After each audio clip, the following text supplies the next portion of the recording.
जय शिवराय। तर सगळ्यात आधी तुम्ही हा व्हिडिओ बघा। याईचा आक्रोश पाहून खरंच आपलं मन हे गहिवरून येतं, पण ही खरंच एक आत्महत्या होती की कोणाच्या दुर्लक्षाचा अन्यायाचा बळी होता? लातूर मधल्या नवोदय विद्यालयात शिकणारी वसतिगृहात राहणारी 12 वर्षांची कुमारी अनुष्का किरण पाटोळे ही आज या जगात नाहीये।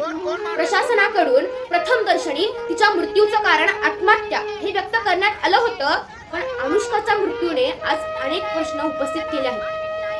तिच्या आईचा आक्रोश मी ऐकलाच असेल की आई म्हणते की माझ्या मुलीचं काय चुकलं होतं आणि माझ्या मुलीला न्याय हा लवकरात लवकर मिळालाच पाहिजे।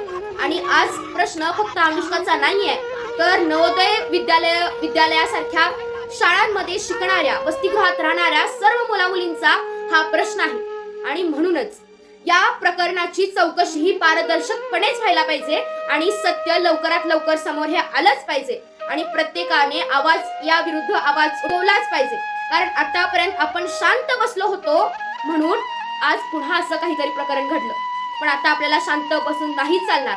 ही रील व्हायरल नाही झाली तरी चालेल, पण अनुष्काला न्याय हा मिळालाच पाहिजे आणि म्हणून न्याय मिळेपर्यंत शांत बसू नका।